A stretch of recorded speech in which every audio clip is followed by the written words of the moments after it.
It all started with Dak Prescott. The way they handled his contract, and I feel like history is repeating itself with CeeDee Lamb, and it's going to potentially repeat itself again with Micah Parsons, and they have a problem that may result in Dak Prescott walking away next year as a free agent.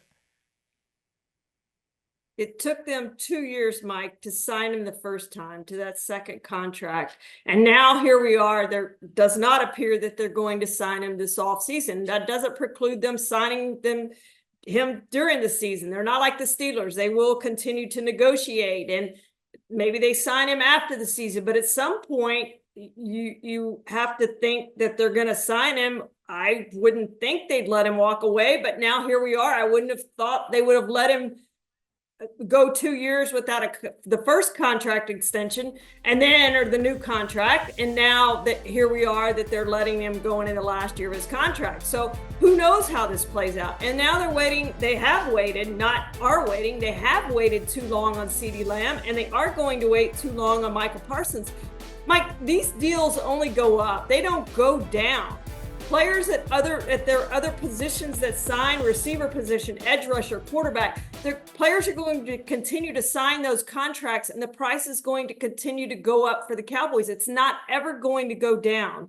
And so these guys are going to be top of the market, and the top of the market is going to keep going up. So they need to figure out a way to get these guys signed sooner than later.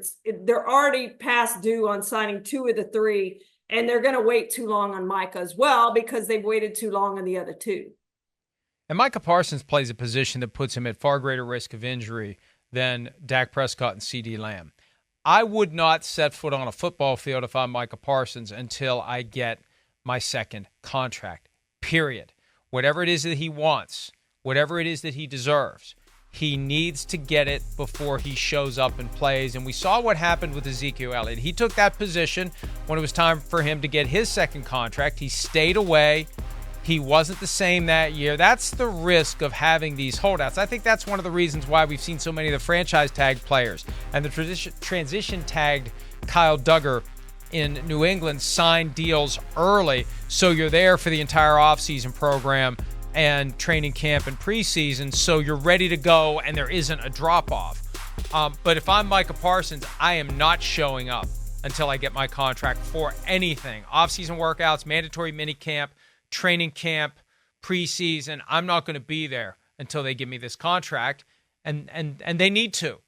And they think they can drag their feet. They think they can pull a rabbit out of their hat, and it blew up in their faces with Dak Prescott to the point where they might lose him next year. They might have to dare him to go find a better offer. And all it takes is one team to say, let's pay Dak Prescott more than the Cowboys will offer. And maybe it's going to take enough more that he does give up the inherent value of being with the Cowboys, because there is value there.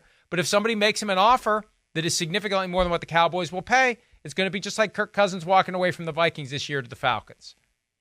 Yeah, they have drafted really well, Mike. And for the most part, they've done a good job signing those guys to second contracts and keeping them. But you're right. The one guy they signed when they should have signed him is Ezekiel Elliott. I guarantee you, if he hadn't done what he did and held out, he would not have gotten that contract when he got that contract. And it ended up being a great contract for Ezekiel Elliott. So absolutely, you're 100% right. If these guys want to sign now, they don't show up. That's what forces the Cowboys' hand, because Jerry Jones remembers what happened when Emmitt Smith held out for the first 2 games. They lost the first 2 games. And guess what? After those first 2 losses, he had his new contract. Jerry remembers that. So he's not going to let these guys not be there on opening day. So if you want your money, that's the way to do it. And they need to do it if they want to have any chance to do something they haven't done since 1995, which is get to the NFC Championship. Hi, it's Mike Florio. Thanks for watching PFT on YouTube. Hit subscribe for the latest news and analysis from Pro Football Talk.